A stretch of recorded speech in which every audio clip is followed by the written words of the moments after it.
اس بستر کے اوپر اللہ کا نبی آرام کرتا ہے. کون سا نبی ہے جس کے جسم کی قسمیں اللہ نے اٹھائی ہے, جس کے لباس کی قسمیں اللہ نے اٹھائی ہے, جس کی زلفوں کی قسمیں اللہ نے قرآن کے اندر بیان کی ہے, جس کی آنکھوں کا تذکرہ کیا گیا, جس کا چلنا بیٹھنا اٹھنا بیٹھنا بھی بیان کیا گیا.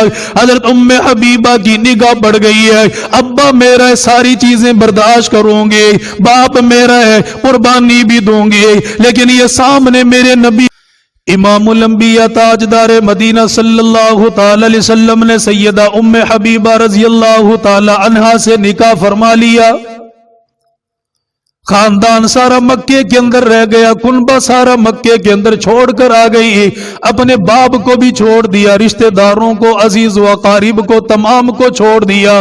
اللہ کے نبی سے صحابہ عرض کرنے لگے, یا رسول اللہ بڑے گھر کی بیٹی ہے, آپ کے نکاح کے اندر آئے گی, جوڑی پیاری لگے گی, یہ رشتہ بہت پیارا لگے گا, اللہ کے نبی اس کا بھی دل باقی رہ جائے گا. اللہ کے رسول نے نکاح فرما لیا. نکاح کرنے کے بعد چند مہینے سال بیت گئے. ابو سفیان کو پتا چلا, اپنی بیٹی سے ملاقات کرنے کے لیے مدینہ طیبہ کے اندر حاضر ہونا چاہتا ہے.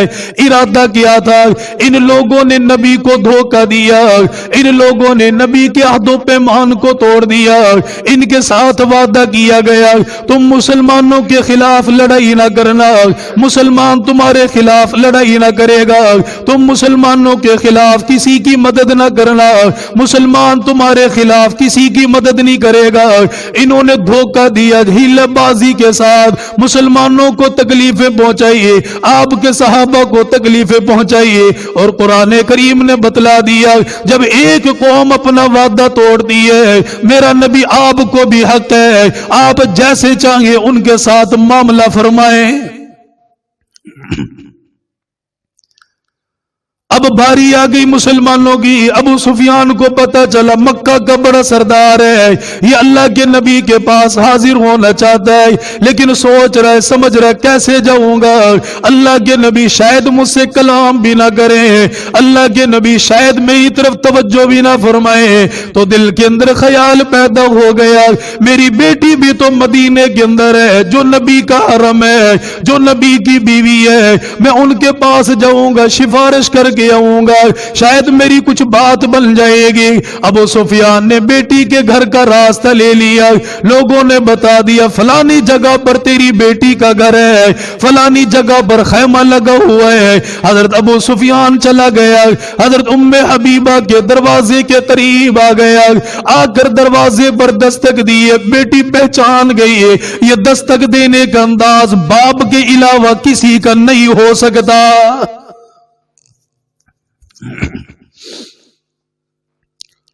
بیٹیاں بیاہ کر اگلے شہر کے اندر, اگلے دیہات میں, گاؤں میں چلی جائیں, میلوں کا فاصلہ طے کر کے چلی جائیں, لیکن باپ کے دستک دینے کا انداز یاد رہ جاتا ہے, باپ کا کھانسنا یاد رہ جاتا ہے, باپ کا کھنگورا کر کے گھر میں آنا یاد رہ جاتا ہے. سیدہ ام حبیبہ بھی پہچان گئی, یہ دروازے پر دستک دینے کا انداز تو میرے ابا کا تھا جو مکے کے اندر رہ گیا, آج یہ کیسے آ گیا. سیدہ ام حبیبہ جلدی جلدی میں آئی ہے, آ کر دروازہ کھولا, دیکھا سامنے باپ کھڑا ہوا ہے, باپ کا چہرہ چمک رہا ہے. اتنے دنوں کے بعد بیٹی کا دیدار ہوا, اتنے دنوں کے بعد بیٹی کے دروازے پر آئے. سیدہ ام حبیبہ بھی مسکرانے لگ گئی. آپ نے ابا جان کا ہاتھ پکڑا, ان کو لے کر اندر کمرے میں مکان کے اندر آ گئی. سالوں سال بیت جاتے ہیں, بعض بچیوں کو باپ ماں ملنے کے لیے جاتے کوئی نہیں ہے. سسرال والے ظلم کر رہے ہیں, تکلیفیں دے رہے ہیں, مشقتوں کے اندر ڈال رہے ہیں, پتہ ہی نہیں ہوتا. یہ بچیوں کی ایک بہت بڑی سیکورٹی ہے کہ ان کے گھر آتے جاتے رہنا. ان لوگوں کو معلوم ہوتا ہے کہ کوئی ہے ان کے پیچھے. حضرت ابو سفیان اتنے سال بعد آئے تو بیٹی کا چہرہ چمک اٹھا, اور بیٹی بھی خوشی کے عالم کے اندر ہے. سیدہ ام حبیبہ رضی اللہ تعالیٰ عنہ نے آگے بڑھ کر استقبال کیا. یہ نہیں کہ باپ ہے کفر کی حالت کے اندر ہے,